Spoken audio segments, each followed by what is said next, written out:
Livro dos Salmos, Salmo 35. Amém?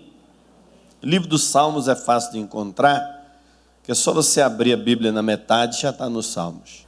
Vamos ler o versículo 27.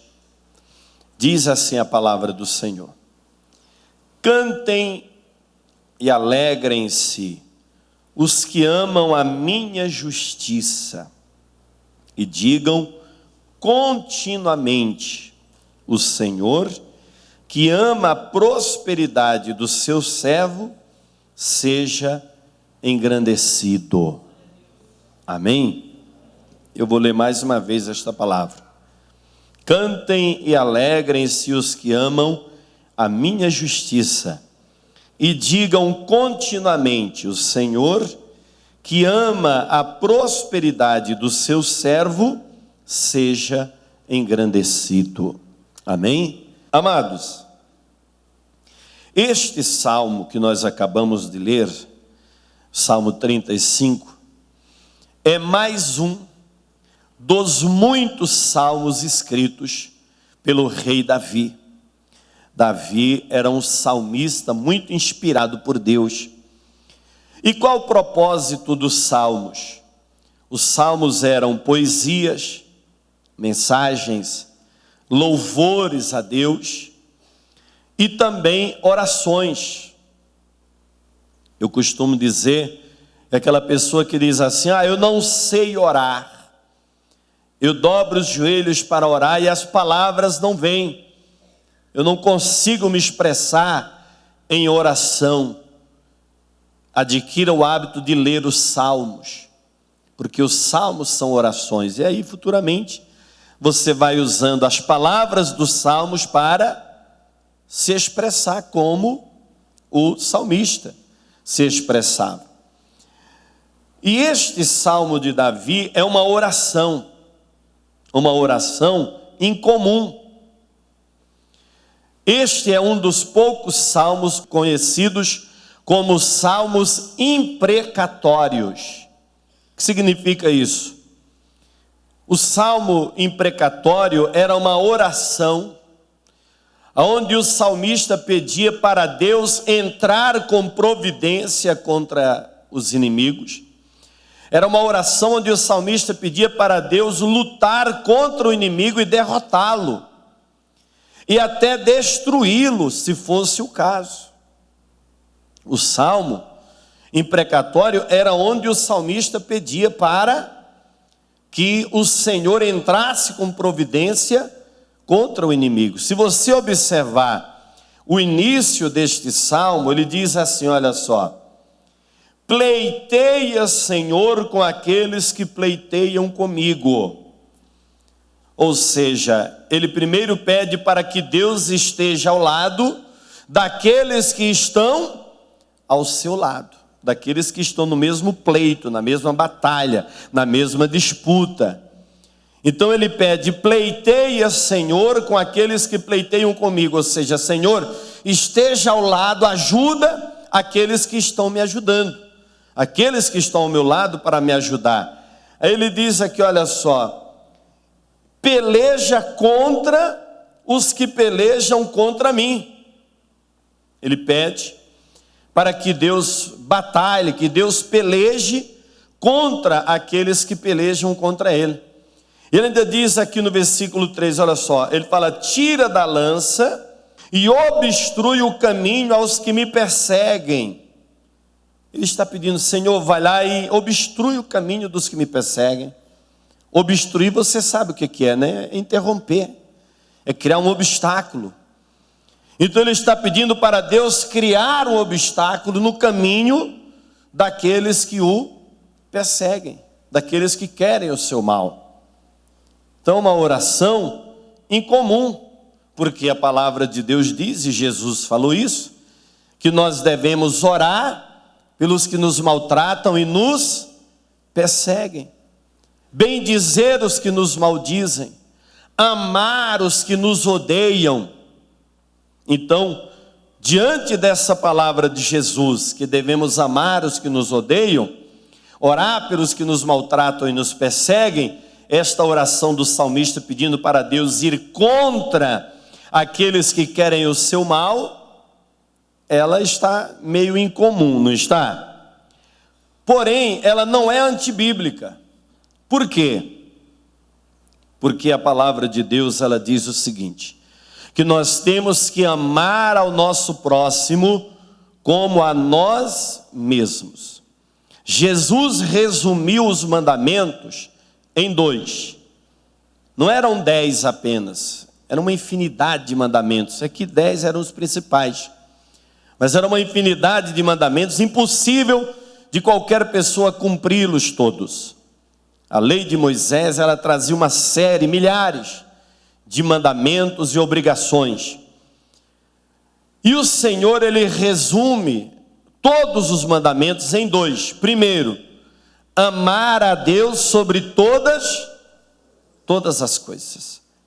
Eu não posso amar nada e ninguém mais do que eu amo a Deus. Eu não posso amar nem a mim mesmo mais do que eu amo a Deus. Eu não posso amar a minha esposa mais do que eu amo a Deus. Não posso amar o meu filho mais do que eu amo a Deus. Eu não posso amar nada nesta vida mais do que eu amo a Deus. O primeiro mandamento é esse: amar a Deus sobre todas as coisas. Segundo, amar ao próximo como a mim mesmo. Você tem que amar o próximo como a si mesmo. A partir do momento que você ama alguém mais do que a você, você já fugiu da palavra de Deus. Você já fugiu do que está escrito na palavra de Deus. Você não pode amar a ninguém mais do que a você mesmo. Então tem uma coisa que eu digo sempre: se der para livrar os dois, amém. Mas se a pessoa está tentando me destruir, e no final das contas um dos dois tiver que ser destruído, que seja ele, eu não. Principalmente se é ímpio. Quer me destruir? Eu tenho que amá-lo tanto quanto a mim. Então, se alguém tem que cair, se tem que quebrar de algum lado, que quebre do lado dele. Não é ele que está procurando? Não é ele que está provocando a situação? Então, que seja ele a arcar com as consequências. Amém? Então, amados, eu tenho que amar o meu próximo como a mim mesmo. A partir do momento que o meu próximo está procurando o meu mal, que esse mal caia sobre ele, não sobre mim. A própria palavra de Deus diz: o ímpio, ele cai na sua própria cova. O ímpio cai na própria cova. Ele faz a cova para o justo e ele acaba caindo nela. Veja na oração de Davi, ainda no versículo de número 26, ele diz assim, olha: envergonhem-se e confundam-se a uma os que se alegram com o meu mal. Você sabe que tem gente que se alegra com o mal que nos acontece, é ou não é verdade? A pessoa às vezes até se faz de tua amiga, fala: e aí, como é que você está? Querendo saber da tua vida.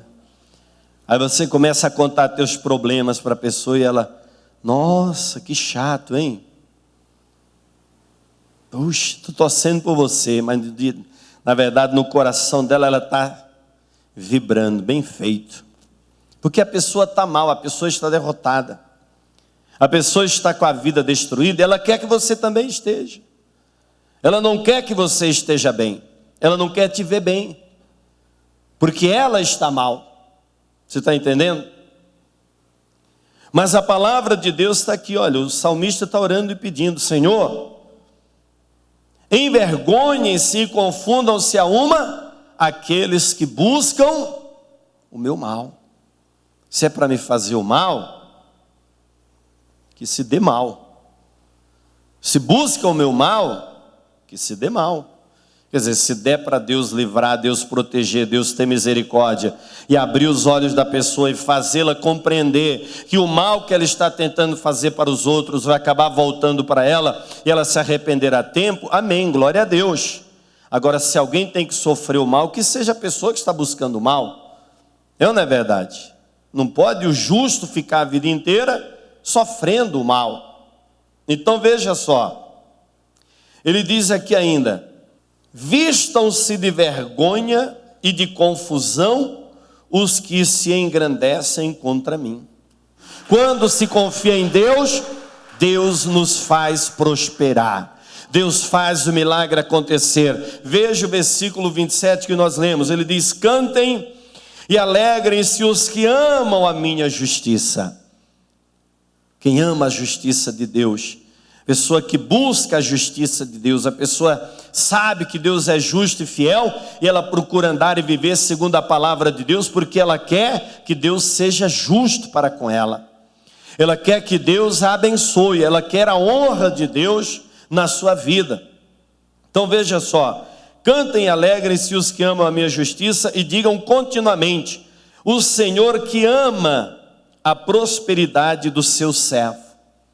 Deus ama ver os seus servos prosperando, crescendo, as coisas dando certas na vida daqueles que o servem.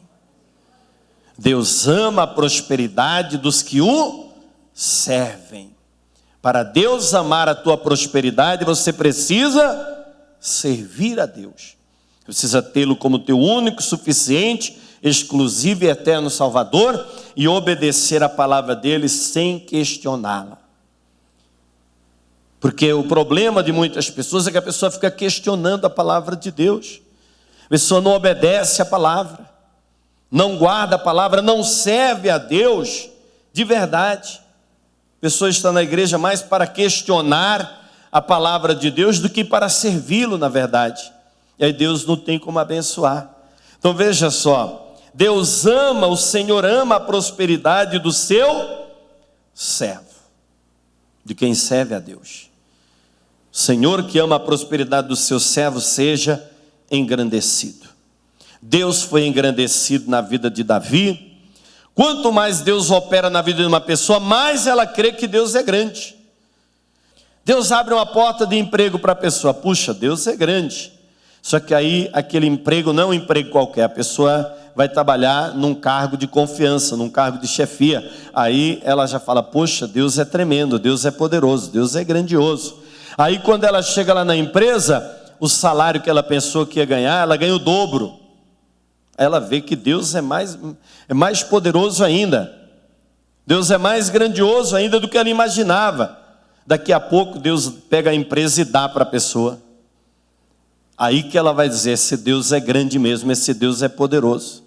Então, quanto mais Deus opera, mais ele vai sendo glorificado, mais ele vai sendo engrandecido.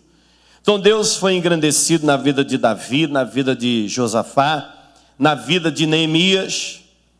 Mas Neemias, ele tinha algo em comum com Davi, com Josafá. Ele era servo de Deus. Nós vimos aqui no domingo passado que quando ele vai orar, quando ele vai falar com Deus, ele pede o quê? Senhor, estejam hoje atentos os teus ouvidos à oração do teu servo. Veja isso no livro de Neemias, no capítulo 1. Vamos lá. Neemias está um pouco antes dos Salmos. É só você voltar aí algumas páginas da tua Bíblia. Voltando, passou Salmos, você vai encontrar Jó, depois Esté, e aí você vai encontrar Neemias.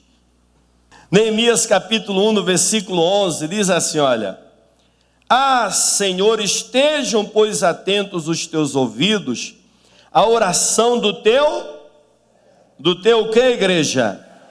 Do teu servo, e a oração dos teus servos que desejam temer o teu nome, e faze prosperar hoje o teu servo, e dá-lhe graça perante este homem. Neemias, ele está buscando a prosperidade, ele está pedindo para prosperar, mas ele está dizendo: Senhor, faz o teu servo prosperar.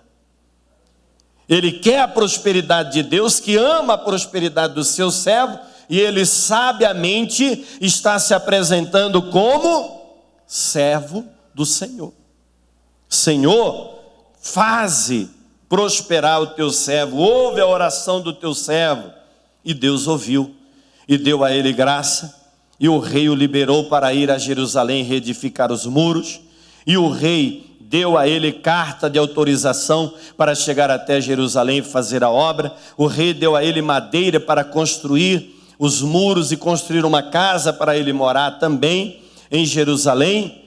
E ele vai. Só que assim como Davi, Neemias enfrentou adversários, assim como Josafá. Quando os inimigos viram que Neemias estava interessado em reedificar os muros, já começaram a persegui-lo, já começaram a tentá-lo fazer parar. Veja só, no capítulo 2, no versículo 10, diz assim, olha: o que ouvindo Sambalate, o horonita, e Tobias, o servo amonita, lhes desagradou, com grande desagrado, que alguém viesse a procurar o bem dos filhos de Israel. Ou seja, só o fato deles estarem interessados em fazer a obra de Deus, já deixou o inimigo aborrecido.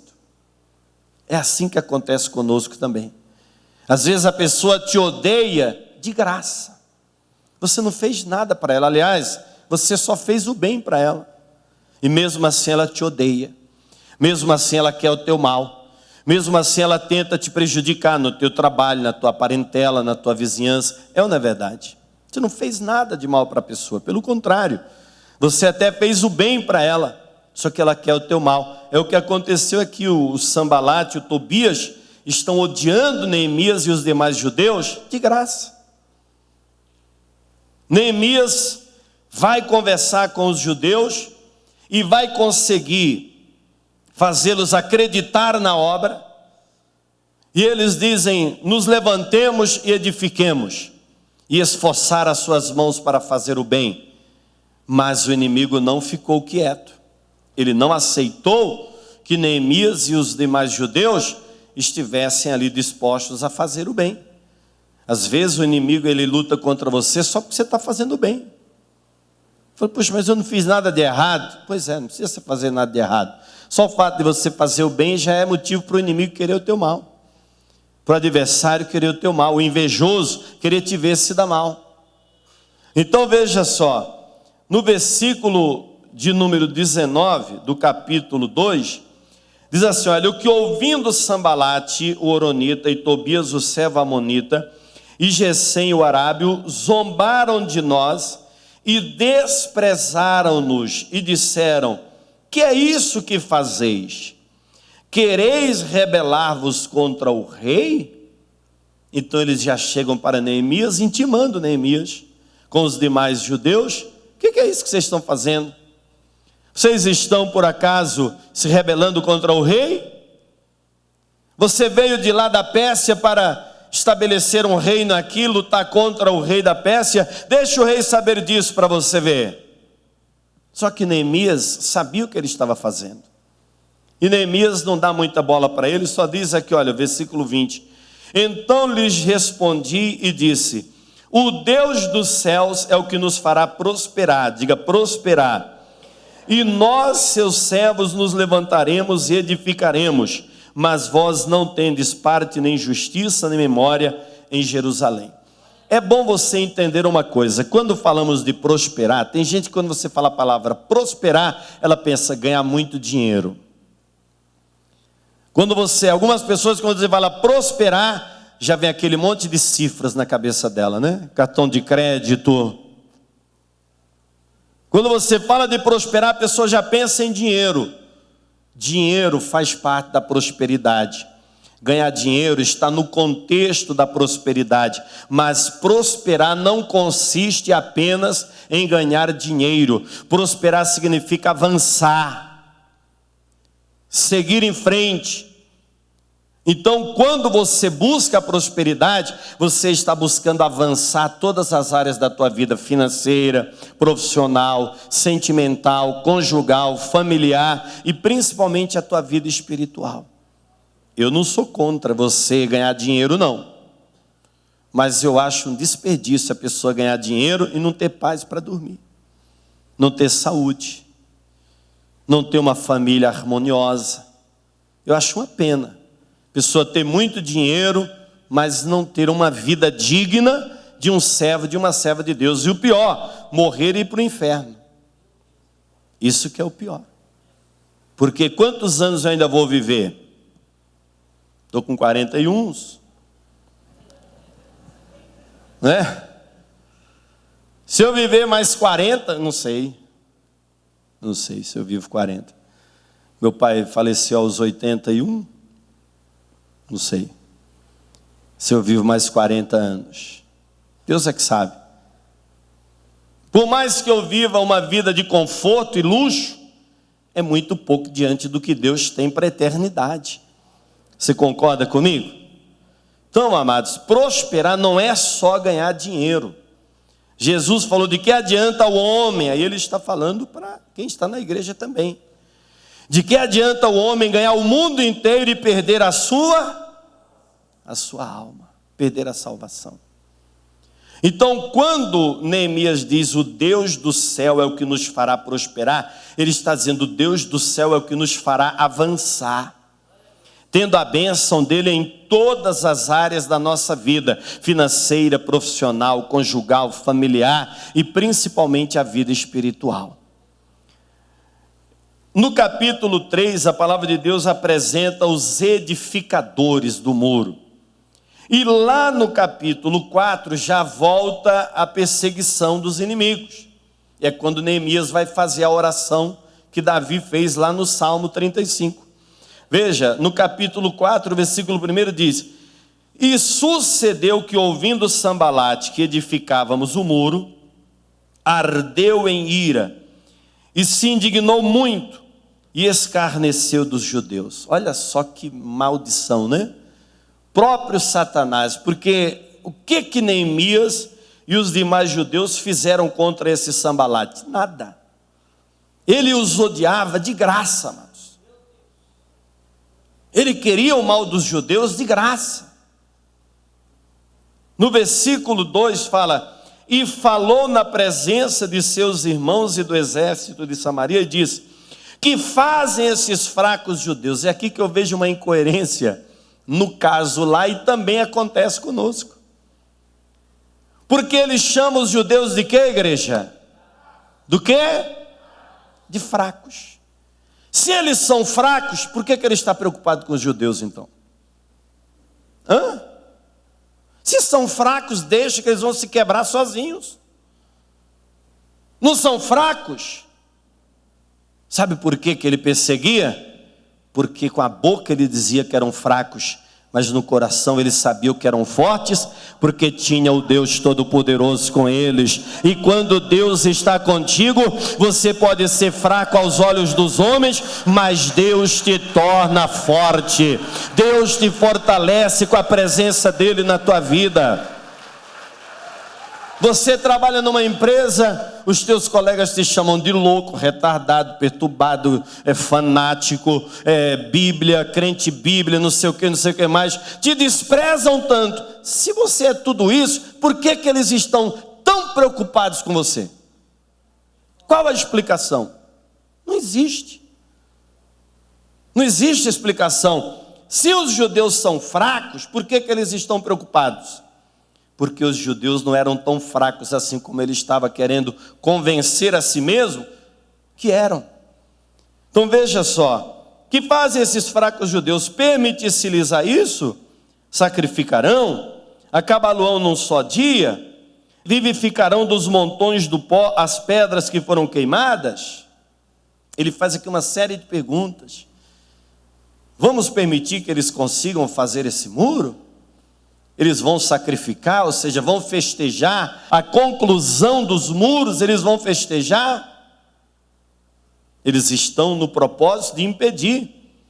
E aí diz o versículo 3, estava com ele Tobias o amonita e disse: ainda que edifiquem, vindo uma raposa derrubará facilmente o seu muro de pedra. Deixa eles. Eles vão construir esse muro, até uma raposa derruba. Mas continuavam tentando impedir a obra. Se esta era a convicção deles, então por que continuar tentando impedir a obra? É ou não é verdade? Aí Neemias ora.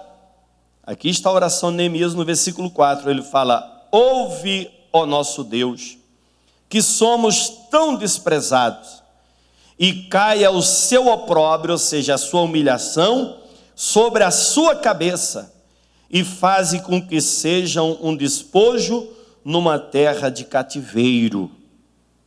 Veja que ele está pedindo para que os inimigos sejam levados cativos, para eles saberem o que dói, né?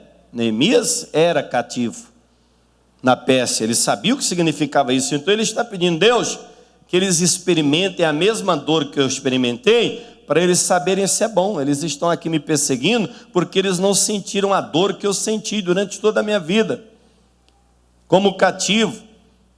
Aí diz no versículo 5, e não cubras a sua iniquidade, e não se risque diante de ti o seu pecado, pois que te irritaram defronte dos edificadores. Então ele faz a oração de Davi, pedindo que Deus entre com providência, que Deus estenda a sua mão, e que Deus venha punir os seus agressores, os seus opressores, os seus opositores naquela obra. Mas o que mais interessa na história, é o versículo 6 que diz, assim edificamos o muro, e todo o muro se cerrou até a sua metade, porque o coração do povo se inclinava a trabalhar.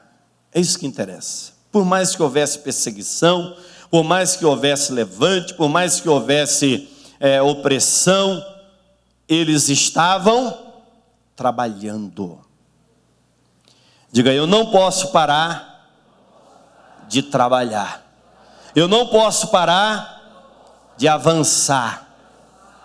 Você não pode parar. Por mais que tenha oposição, mentira, calúnia, por mais que o inimigo tente te parar, você precisa continuar.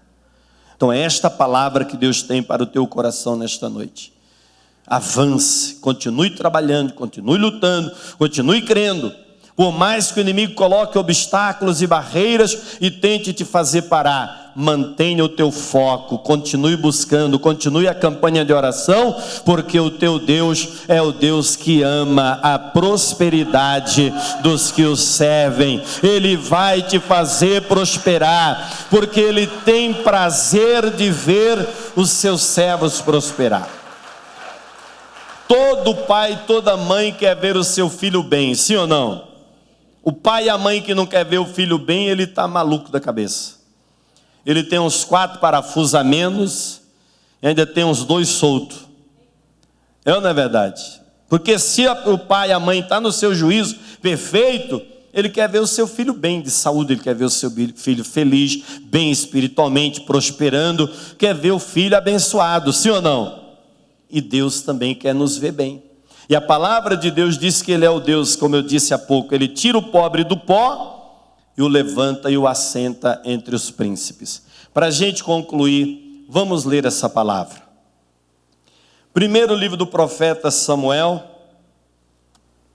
capítulo 2. Primeiro livro do profeta Samuel, capítulo 2, veja lá. É o cântico de Ana. Outra que foi afrontada, foi perseguida, foi desprezada, mas porque creu em Deus, confiou no Senhor, Deus a fez vencer. Veja só, primeiro livro do profeta Samuel, capítulo 2, cântico de Ana, versículo 7 diz assim, olha, o Senhor empobrece e o Senhor enriquece. O Senhor abaixa e também exalta. Deus abaixa e Deus exalta. Levanta o pobre do pó, e desde o esterco exalta o necessitado, para o fazer assentar entre os príncipes, para o fazer herdar o trono de glória, porque do Senhor são os alicerces da terra, e assentou sobre eles o mundo. Então veja só, a palavra de Deus está dizendo que Deus ele pega o pobre do pó no esterco. Você sabe o que é esterco, né? Tem alguém que não sabe o que é esterco? Pastor, eu não sei o que é esterco. Tem alguém que não sabe o que é esterco? Às vezes a pessoa não sabe, mas não quer dizer que não sabe. Esterco, amados, também é usado como, também é chamado de estrume, lá no Nordeste. É usado como adubo. Esterco são as fezes. Esterco são fezes. Você está entendendo? Então a palavra de Deus está dizendo que Deus, ele tira o homem do esterco. Da M mesmo, né? A pessoa, pastor, estou quase na M. Minha vida financeira, pastor, minha vida profissional, minha vida sentimental, minha vida conjugal, está uma M. Pois é. Se você estava na M, você está no lugar certo, porque aqui está o Deus que tira o homem da M e o faz assentar entre os príncipes. Se a tua vida não valia nada, Jesus vai te dar uma vida de verdade. Jesus vai te fazer prosperar.